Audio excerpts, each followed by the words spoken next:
Welcome to the Bougie Black Brother Network.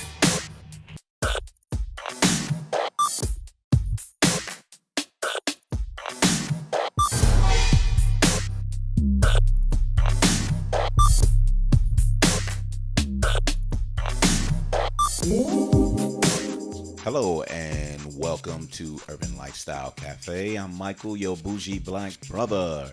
And since it's our Urban Lifestyle Cafe, you know it's all about the movies at this time. Yes, it is. And I'm here with my co-host, Alicia. Hello. And tonight, we stopped with the blockbusters and the crash and burn. And we went to a more dramatic, most likely an Oscar contender, the movie Detroit. Yes, it's very good. So, what is this Detroit? So, it starts with the 1967 Detroit riots and what was going on during that time. But it goes on to something called the Algiers Hotel or Algiers Motel incident. Yeah, which we have never heard of. Yeah, whatsoever. We know, everybody knows about the Detroit riots. Well, lots of people know and lots of people do not know, because at first, sometimes when they talk about the Detroit riots, I think about the riots in Philadelphia where the cops blew up the buildings where people were in, and the watch riots that was in California. And, there was riots going on in so many cities during the 60s because of the racial indifference within, police and city officials and all types of things. Mm-hmm. But Kathryn Bigelow, she's a very amazing director. She done some older stuff that I kind of blew off. She did Point Break with the surfers and all. She did Strange Days. I like to see that again. I liked it when it first came out, and I didn't know that was her. And some other miscellaneous movies. But she jumped out in front of everyone when she did Hurt Locker, the war movie about bomb specialists. So that was like really, really interesting. But this was a woman who did something with war. And on top of that, then she flipped it to the CIA and the hunt for Osama bin Laden. And that was a really intense one as well. So she has a name for doing a lot of intense dramas. And you can tell She's how very she selective. does her camera work, how she wants to show things so you can kind of get emotionally attached to what's going on. So this was an interesting take on what she was going to do about the riots with Detroit. And we really had to do some research after we saw the movie, because there was a lot of things that seemed like, damn, did that shit really happen? Yeah. That's how we felt leaving the movie, because, they sensationalize so many movies to say, based on a true story, but we're going to just be adding shit in there. Right. So one of the complaints about this movie, and I'm not sure if you read it, babe, but one of the quick complaints was the beginning of the movie about the great black migration to the north from the south. So they left the farms, and they were showing these cutouts and kind of like what they may not have picked up on was this was a lot of type of art that black people were doing, and all they did was animate it. So these were like sketches and collages that I've seen black artists made. And they did it in the sense of, this is how black people depicted the Great Migration and different things that occurred. But this critic said, this paper mache, that was a funny way of starting the movie off. But I think what she did was, this is the depiction that black people did about their migration into the cities and what happened from there. So if you look back and you start looking at art, and I didn't do the research to see who did that type of graphics, but I just remember seeing that type of art and stuff that went on. Did you ever see anything like that, baby? That kind of art? Yeah. I believe I've seen something like that. I was wondering where we have seen it at. Yeah, so I don't know exactly. So don't get me wrong. I can't say, oh, that was such and such Grover who did that. No, I'm not saying that. But what I am saying is, it looks so familiar that I know that she must have used some of the art that a lot of the black artists did about their the Great Diaspora to migration to the north from the south, and it started off. So I thought it was interesting. I thought it was like, wow, that's like a homage to black artists and everything. So it kind of started off the same as they migrated up north and started mixing in with the races from there to get these manufacturing jobs. The white people went to the suburbs, and all of the money and the resources were pulled out of these cities, and it started getting a lot of racial tensions within the city. So the artist is black, and his name is Mario Broughton. Broughton. Spell it. Broughton. Brockton. And he was the one that was his art was shown at the very beginning of the movie.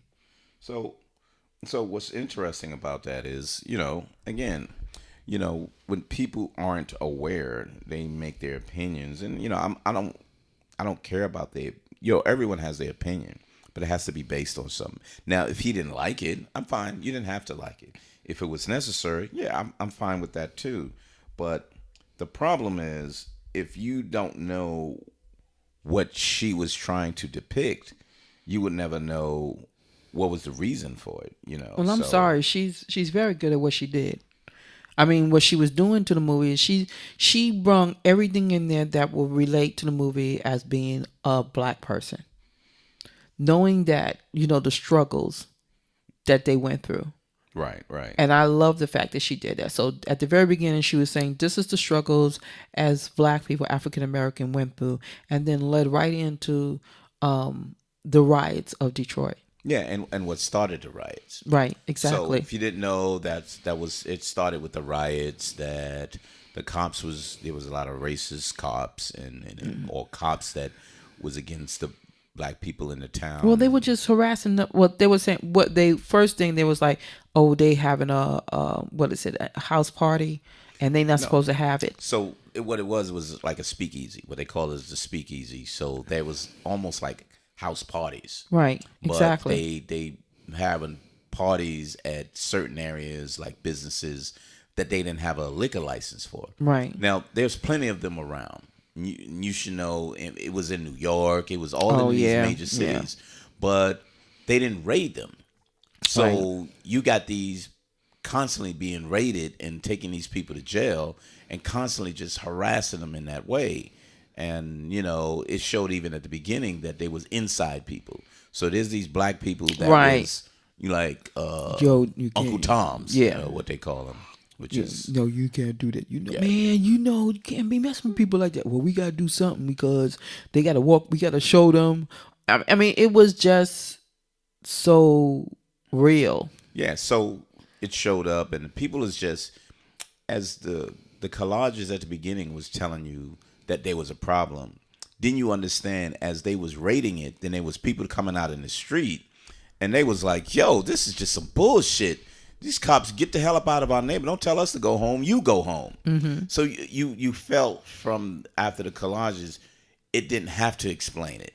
It explained it through in the collages. They didn't have to go through this is what started, and then these couples was this, and then black people. It immediately went into showing how the cops was harassing them and how black people were really, really fed up what was going on. Yeah, it was. I mean, because you said at the beginning, it's like, hurry up with the goddamn vans. And they wanted to get out of there. Yeah, because they were putting them up in the van. And then the one part that I thought was like real messed up is when that white man put his hand on that black woman's butt. And she said, "Get your hands off me. Yeah, I was Put like, your hands on me." I was like, it was like he purposely did it. Oh, he did, because he did it twice. Yes, he did. So, again, it was showing a level of disrespect. And then as they were leaving, they was throwing bottles, they was doing rocks and whatever, and that's where they said the riots started. Right. So I was reading some historical things. They would said that wasn't necessarily when it started, but that was something that they could have used as a starting point. Right. So yes, it could. The thing is, what Alicia and I was reading to is, everyone's going to question how true is this? Right. How true did she get it close to what was happening? Well, the level of detail that she went into, she just reenact what people went through and didn't take too much poetic license to actually get that done. Right. She actually went with what was being said. What was she really put it together the way it should have been put together. So there was no gaps. Let's say that there was no gaps that she could not fill in. She made sure it was as close to what happened as possible. And I think what you said to me when we was leaving the theater, one of the things Alicia said she liked was the fact that, which I enjoyed too, they put some live action video of what was going on. So when Romney's father, who was the governor, when he was saying these thugs or whatever that was rioting, that they showed him. They showed portions of the cops in the street when they was just rolling into certain area. When the National Guard came in, right, and the Army and different type of law enforcement was just rolling into the area. They showed the when they were pulling the bodies out of the hotel or the motel, from the original footage. Yeah, from the original footage. Yeah, and it's like this. She's like, I'm not gonna get soldiers or guards to fill in this spot. Let's bring in the original footage because this is what really happened. Yeah, so she wanted to make sure that if you think I kind of made some things up or glossed over it, this is an actual event. Right. If you don't know, here it is right here. Right. So did the National Guard really show up? Is she showing them guards because she always does war movies? No. The National Guards were there. The National Guard was freaking there. Which was so interesting because it's like in Georgia, there's things that I pay attention. We know about law enforcement, so they had the state. They had the city, and they had the state, and they had the National Guards, and they all was like, "Fuck that shit. Let me get the hell out." So when that all happened at the hotel. Yeah, but what's so interesting is why. Okay, well, let's go ahead and finish it because there's some things I wanted to say about certain parts of the movie. So what parts of the movie? For example, when because thinking about it, they didn't put the National Guard person in there as being charged as well. Yeah, so he was there. But because even it was about the police. Yeah, because everything in the documentation that was reading, what I'm saying, from the facts we were finding out, he wasn't even mentioned. You know what I'm saying? And he was one that did the fake shooting as well. So when I read one of them, the documentation said he was there, right?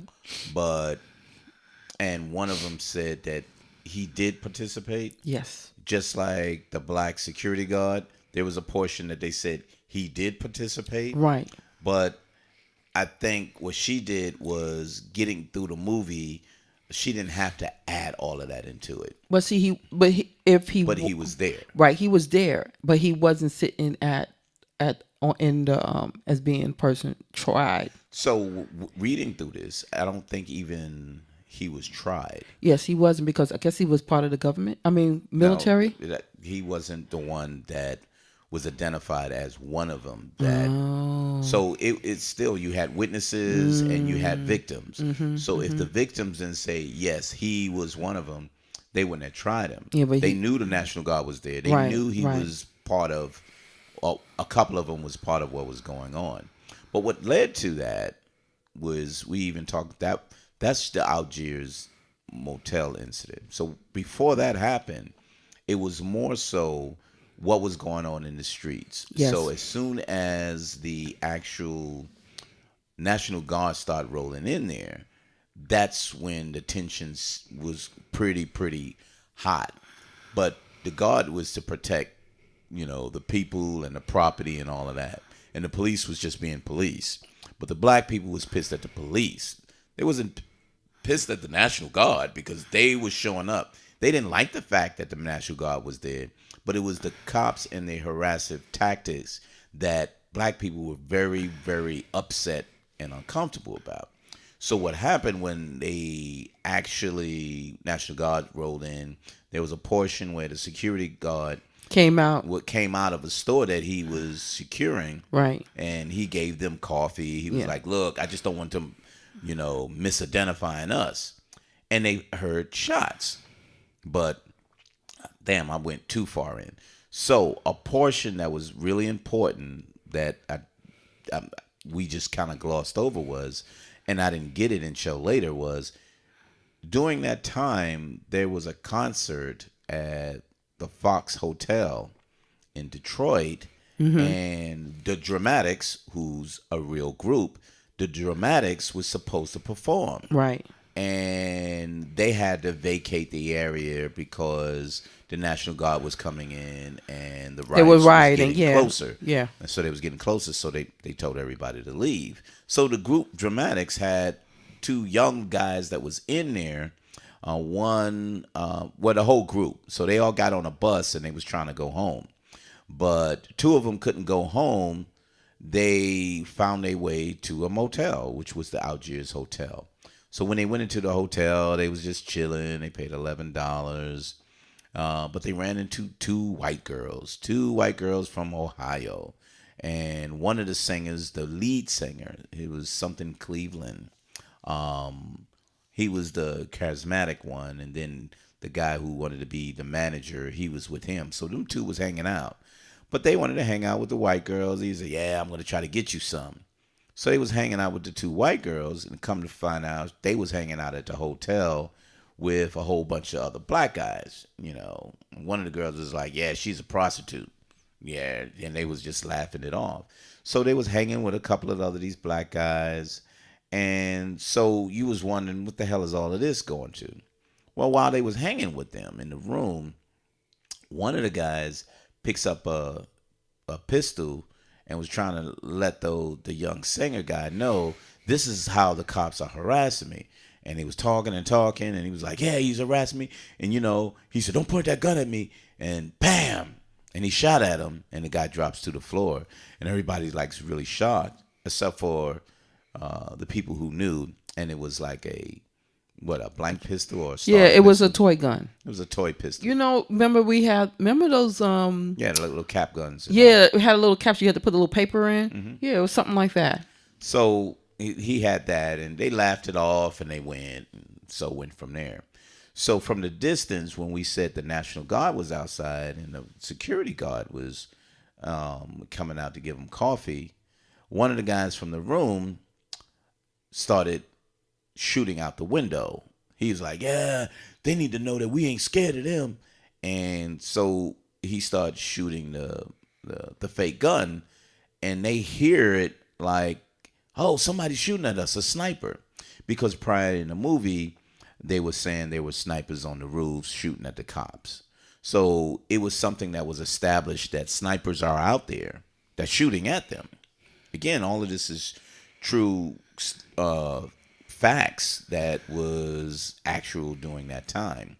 So they laughed it off, but little did they realize that the National Guard and everybody was coming to the hotel, because they found out that they can see the flash from the muzzle from the hotel's window. So as soon as they run up into the to the hotel, they start shooting it. So the reason why this incident occurred was because there was an alleged sniper in the building. But the facts show that there was never anything recovered. Yeah, there was no gun recovered. They couldn't find a sniper. The kids didn't. I mean, them youngins didn't even know You know what they were looking for. They was like, well, the gun. If it was a sniper, the gun, you got the gun right there.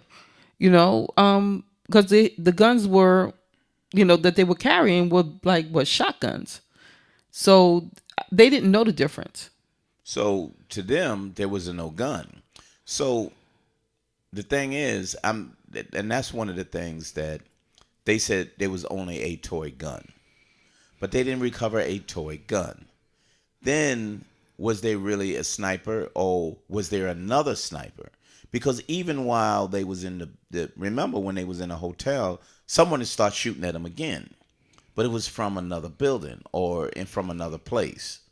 Remember when they ran out, they was like, "Hey, there's somebody else." Yeah. And then it was like, "So what are we gonna do? It may have been somebody." They Yeah. said, "We got to bring somebody." Right. Exactly. So And I think that's exactly what I think it was. I think it that may not have been, because remember the other kid said, "I think y'all got the wrong building." exactly. Exactly. So it was just so crazy because it was so intense, and then you realize that they was holding these people hostage for no reason, and they started shooting them for no reason other than a racist cop who was leading the others. So the one racist cop He shot shot one of the another guy at earlier. in the beginning of the movie. Yeah. Earlier in the movie. I'm not sure Yeah. if it was a couple of days or was that same day or whatever, but he shot someone in the back, and he was like, "Well, we don't know what he was going to do." And the detective he was like, "Look, I'm going to bring you up on charges, murder. I'm just letting you know." And they said from the article I read that he got cleared on that one too. Yes, so I'm going to get to that a little later, but what made it crazy was, they kept him on the force while he was being investigated. Yeah. So I'm like, God damn. This is crazy. Yeah. Yeah. They killing all of these people, but they let them go back on the field or Back in on those the streets. days, yeah. Yeah, that was the policy. Yeah, just go back on the streets until we figure out what we're gonna do. And while they're harassing and killing people, it doesn't really matter. I don't know when that law changed. And the thing was that made it so bad was that they knew what they did was wrong. Absolutely, because they knew jurisdiction-wise, they would have been involved if they was right or wrong. Y'all was in the area during that time, so Right. they would be held accountable. And they was like, "Look, I don't want to be involved in any type of civil rights or civil suits of any sort because they're violating their civil rights." Right, and then so they was like, "I'm the fuck up out of here. Let's go." Get out of there. They got out of there real quick. And But then that was the state, right, and that was the state. Yeah. Then the National Guard. National Guards, they took a little longer, and then they realized what the hell. Look, I don't want to be involved in this, and then they start peeling off Yeah, because they took the girls with them. Yeah. There was, the two white girls. They was like, no, we getting them out of there. and they was beating the white girls up. Yeah. So that was Yeah. kind of crazy because even when they said that, they charged them with assault, but when they went to trial, they charged him with assault and murder. But, you kind of like, yo, it's kind of obvious. But what you were seeing was witnesses' accounts of what occurred. So it may be clear to us that they did it, but the movie was based on witnesses' account. Right, it was. Not necessarily What the police and everything was said in the trial. Right. So they said, well, they went for the gun. And each and every time they went for a gun, so I shot this guy. He went for the gun, then we shot him. He went for the gun. And it keeps saying these guys was going for the gun and they steadily killing them. But when they went to trial and the judge was like, the cops wasn't even read their Miranda rights, so Yep, they had we're to gonna throw out their their confession. confession. That's like correct. That's correct. So that, honest and truthfully, got them off because the police actually didn't read them their Miranda rights. Yeah, but the two cops, the two of the weaker ones from the racist guy, kind of told on him. Yeah, they told did. on the lead guy. Yeah. So they had them convicted, but they couldn't use their statements. So once you can't use their statements, they can change and say, nope, that's not what we did. And It was an all white jury as well. Right. But But they but the worst part, let's go back to the Algiers Motel, was the intensity of, you don't know, in their eyes or in their minds, they thought these people were being killed. They thought these people were being taken into a room and being killed. right. But they was like, I don't know anything about a sniper, which they didn't. So the fear and all of that, it was kind of like, I don't even know what the hell to say. Yeah. And because they were torturing them, and They were torturing them. They were really Exactly. torturing them. And it was just so so stupid. How the last police officer talking about, what you got to do, right? You got to shoot them. Yeah. So while the other two knew they was lying, Right, playing. the other guy was kind of like, you sure? And he was like, yeah, you know what you got to do. And he shoots the guy and was like, oh, yeah, it was kind of hard to do it. Do what? I had to shoot him. You what? And it's kind of like you had no plan. They was just going by the hip just to intimidate and harass. And here's the thing that kind of made it so uncomfortable. On a normal movie, it wouldn't go this long. No, it would have gone. This went long. So the torture, the harassment, one step out of the other, then somebody dies. But you see how the flow of the movie went. It just led you right into the part where they went to the hotel. It was so cool how she did that, because you was like, okay, so where is it going? Because I basically thought it was all about the riots. The riots. Yeah, yeah. And so when you saw the black guys kissing, he's like, man, that guy's kissing their ass for some coffee. You know what I'm saying? Right. And so he gives them coffee. Then you just heard shots. You just heard the shots. And I mean, and it's like, then it was like, where are they going? Where are they going to find out where these shots are coming from? But, so part of me reading a little about the movie was, we knew there was an incident inside the hotel. But I thought it was about, they rushed up into the hotel and they killed him. Right. And then they tried to cover it up. That's what I thought. Okay.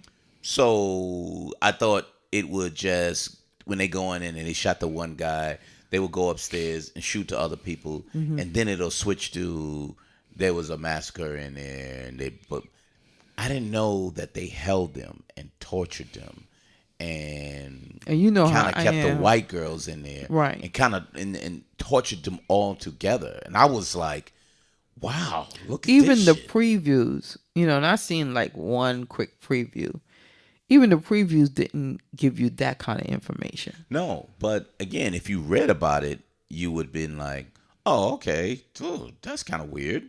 But you kind of seen that type of stuff before. I've seen hostage situations. You get that.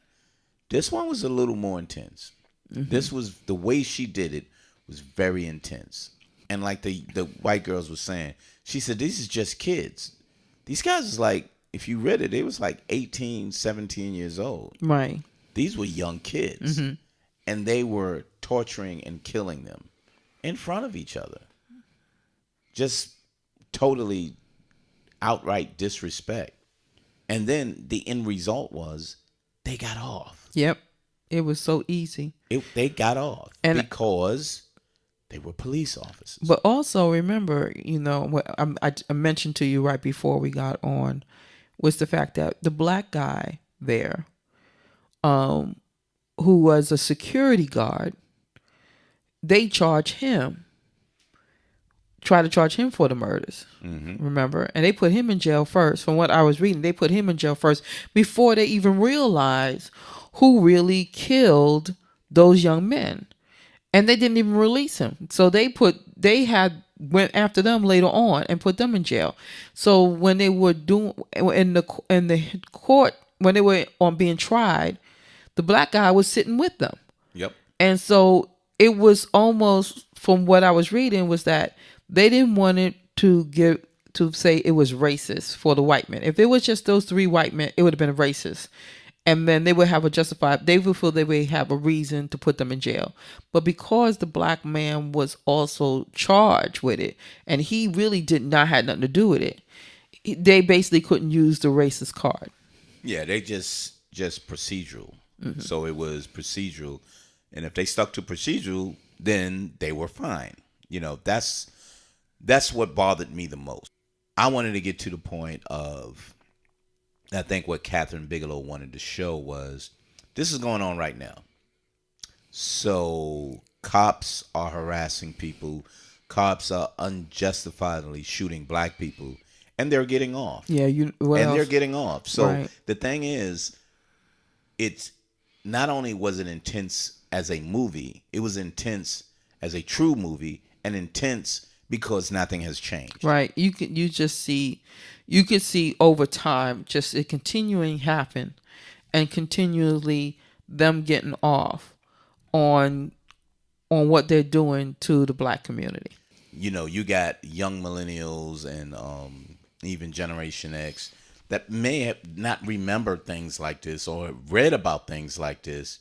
So they think it's just happening to us. They're doing it just to us. No, they've been doing this for the longest. There's points in history that this shit was going on that people don't talk about because it hasn't stopped. So if you killed 15 people back in the 60s, but you killed 10 people this year, there you go. It's the same thing. It's not new, and we haven't done anything to change it. And she wanted to show people, you see what happened back then? This is what's happening now. And if you don't address it, things is going to boil over in a different way. But I wanted to show you what happened that people have a tendency of forgetting or not even knowing about. Because she pointed at me to say, did you know about this? If you looking at what's going on right now, this shit was going on for the longest. And I just thought that as a director, and so the director and the writer of the movie, they worked together on Zero Dark Thirty. So they made a decision to work together to do this movie. And they didn't go out and say, we want to show this movie to talk about the conditions of today. No, they said, this is a bad mark in history, what went on that people don't even know about. I want to make a movie about it. And she kind of did it in almost in a war fashion, because with the military being there and bombs, and they showed a lot of aerial footage where buildings was decimated and fires was going on, and just things that was just totally decimated, like war. It looked like a war zone in certain places. So, and she's good at depicting that. But she said this is happening in the United States of America. I feel was a great story. I really, there's parts that I felt that was very emotional. The part that boy said, no, he's dead. You killed him. And he didn't say you killed him, but he said, no, I see him. He's dead. And the police officer just shot him. Yep. And that was just like, was he when he said it twice, and he told him not to, and he said it anyway. I did not expect for him to shoot him. Well, I did. I mean, I really did. Because he didn't care about black lives anyway. Black lives matter. But they didn't care. They especially didn't care because they knew they could come up with an excuse. Yeah, because they showed them twice. Yeah, but twice. The thing is that they showed all of them. They showed twice that they put a knife down to say, that's my excuse for shooting them. Yeah, another thing is that, they talk about their rights, the marshal, the state police, and then the military, the National Guards, and they didn't give a shit. They just, and back then that's what you seen. You expect the National Guard to help and protect what was going on and stop what was going on. They wasn't there to stop the shootings, but they were supposed to be there to stop what crimes that were being committed by blacks. I mean, committed by whites to protect the blacks. Who's that? The National Guards, No, I he assume. wasn't. No, he wasn't. They were just there to be They there. was there to protect property. Okay. That's what they were. They wasn't there to protect. They protect people. So if anyone was robbing other people, it had nothing to do with the police. The National Guard is to protect the property and people, but not against law enforcement, because that wasn't what they were trying to do. And see, that's what I was expecting them to do. I expected the National Guards to have stopped what was going on, and it was almost like they had control. They could have stopped it. It was only 3 of them, and there was plenty of them, but they had jurisdiction. It was it was the Detroit police. It was Detroit police, then the state, then the National Guards. Yep. And the state said, I'm not going to intervene into this because they started off and they doing some bogus ass shit. So if we intervene, we're going to be held accountable for allowing the city of Detroit police to do what they did. So they'll be part of either lawsuit or anything like that. That was the issue with there. And I'm like, you know what? You let these people get killed. You basically let these people be killed.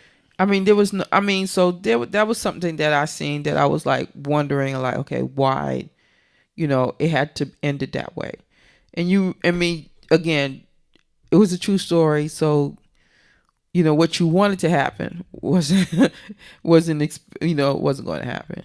Yeah, but since I didn't know the story, I didn't know it was going to be like that. Yeah, that was the fucked up part. I was kind of like, damn.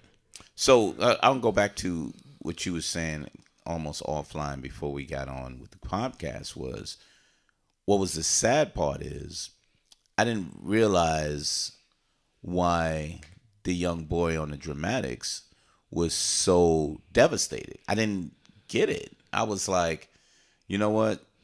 Just go on with your life. I understand that your people, your friends and everything died and everything, but that was just fucked up and, just dedicated to them. But here's the key, until I read it, now I can understand. He was a kid. He was 17 years old. You don't get over shit like that. No. Your life just starting. And if your life just starting and you see things like that and you know what they can do, even though, and they got off, you know what they can do to you. He said he was afraid of white people. Yeah. That was so profound. He was like, I can't go to those clubs. Yeah, he's like, I'm afraid. Yeah. He was something's gonna happen. Right. And also the fact that, why are we doing music for white people? Yeah. He's like, why would white people want to listen to my music? He was like, why are we doing it for them? Yeah, exactly. Why are we making them dance? It's like we try to make them happy, but they're not doing anything for us. Yeah, it was so profound when you heard him say that he was afraid of white people. But I understand, because at that age, it's, things like that can influence you big time. Yeah, and it did to him. Yep, it may not have the other guys, but it did for him. It sure did for him. And he was like, I'm not having this shit. Mm-hmm. I just can't. He mentally couldn't do it. He pretty much gave up on life until he said, I can't eat. I have to work. So he decided to go to a church and sing at a church and barely make the money just to survive. But he was okay because he did not want to be around white people. Yep. He did not want to be around them. But, so she made sure you understood that, there's no happy ending to this. And, some of the critics was like, yeah, she did that, but there's no solution. She was just showing that she don't have to have a solution. This was real. Yeah. I mean, there wasn't what was the solution? Yeah. Back in that time, what kind of solution were there going to be? You can't make a solution to something that was true. Unless, you're trying to bring it in, like you create something out of the blue, pull it out of your magic hat. here's the solution to something that your happened magic back in the night. ass, come on now. Yeah, back in the I didn't get 1960s. that. No, it's not. So here's the thing. This is a true story. Do you make something happy about Martin Luther King dying? He got killed. They shot him. You don't How make how do you make that a happy ending? You can't make that happen. You can't. So I don't understand the criticism of how could she make something good from something that was wrong. Don't get me started. But this is what white people want to, hey, look, I know we was wrong for what we did, but you can't make us look wrong all the time. If you're fucking wrong, you're wrong. You're wrong. That's right. And right. it was a terrible situation that people have to recognize is still going on right now. Exactly. And if you don't make the corrections now, it will continue. And if you let it continue and it boils over, black people may not just do their own neighborhoods. There's other things that they will do. And well, you see things that's happening around the world that tells you that. Right. And you know what? And you seeing things happen, like you said, around the world. Here in the United States, you have a whole different perspective where they're like, I ain't doing it. I'm not going to burn down my house for you. There is no, back then, they fought and they support each other, the black communities back then. So they didn't. They didn't support each other. Back then, why they didn't? Because they still burnt down the black-owned businesses. Even though they put Soul Brother on the store, they still burned them down. Yeah, but to them, they were making a point. Yeah, but what's the old saying? You cut off your nose to spite your face? Yeah, I totally understand that. But so that's what was going on. To them, they felt that they were fighting a cause and they made their point. Where, where white people were saying, well, why would you burn down your own place? So what's the point, though? Their point was they were fighting against the police. But that's not the police. That you was burning down your own neighborhood. Okay, so this was about anger. This wasn't about making a point. That point was, I'm going to destroy my neighborhood, and no one's going to come back in and build up your neighborhood because you burnt it down. Because now I'm not coming back. So it wasn't to make a point. It was anger. It was frustration and anger. And anything and everything that they touched was burnt down. The consequences was, oh shit, maybe we shouldn't have done that. I get that. Maybe we just shouldn't have done that. Wasn't no point to be made, though. I mean, didn't see them saying that. You can't, because it wasn't there about, is no point. Right. She didn't show that part either. But there was no point in burning down your own neighborhood. That was anger. That was rioting of, I am just frustrated. You don't, when anger boils up like that, it's where you at. It's not where you're going. So normally people lash out where they are. They don't go somewhere and do that. They lash out where they are. Mm-hmm. And usually that's the case. That's the case when, if you notice, when people win like the World Series and they riot and they're just having a good time. But if they burn down that whole area, guess what? People's like, I'm not coming back here. And it was like, damn, what happened to that restaurant? Remember, your crazy motherfuckers burnt it down. And they're scared to build it back up because y'all going to burn it down again. Yeah, well, we've seen that. We've seen that in every... So that's why I'm saying it's not a point. It was frustration and anger. And most people they react in their immediate area. That's just what they do. Okay. I understand it. Does it make sense? No, it doesn't. But I understand that feeling, because when you get frustrated, you lash out. And usually you lash out to the people that's in front of you. You don't go somewhere and lash at someone Right. else. Yeah, that's understandable. So, but that's what happened. And that's why Detroit is kind of in the same position they're in right now, because they just refuse to reinvest in that area. They're pushing them out. They're making sure the place is so devastated. And then when blacks are out of there, they're going to turn around and build it back up. And black people can't afford to come back. Well, I believe they did build it back up. But remember when they were talking about it, they kept the blacks in certain areas and wouldn't allow them to come out. What do you mean? Meaning they said they kept them in two different communities where there was the overflow of black people. I'm talking about right now. Okay. I'm talking about now, because it's still they really never recovered, especially when the car company started moving out. When they started moving out, they wasn't coming back, and there was a limited amount of jobs that was manufacturing jobs that was available. So, but it's just sad. It was a very, very good movie, but it was really sad and again, frustrating, and really, and it got you angry because you see the same thing going on right now, and you can say shit hasn't changed. Yeah, Shit you just definitely hasn't changed. you definitely can relate to the movie, and even switch it years. If you switch the years, it still have not changed. Still haven't changed. It has not changed. It would have probably been maybe the black people were shooting at them, or who knows, but it probably would have ended up almost in the same way with them getting off. Again, really, really intense movie. Very, very intense movie. But I enjoyed it. I love the way she directed it. I think the story in parts was I think they lingered too much on the music portion.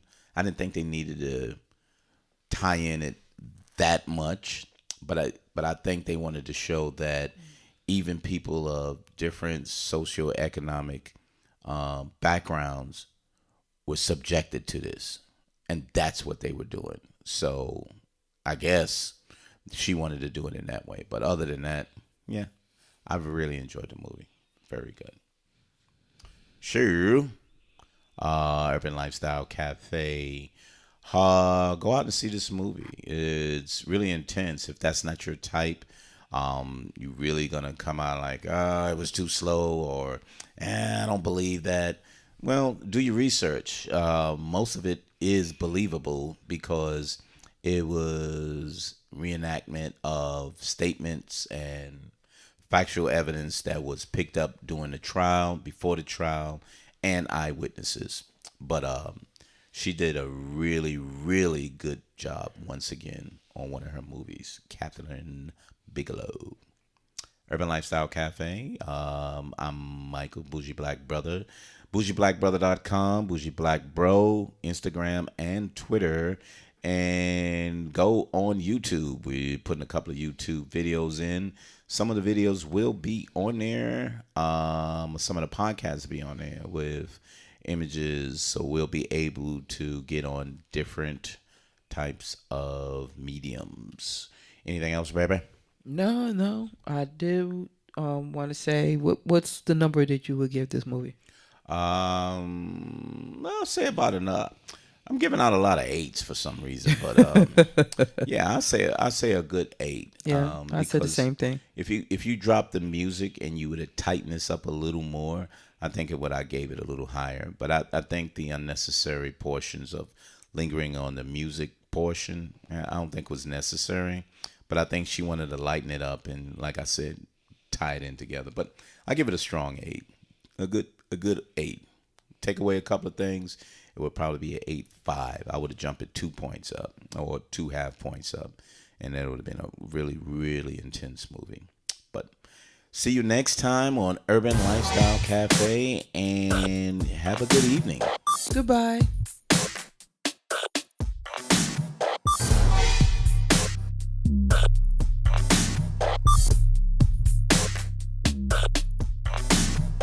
Yeah.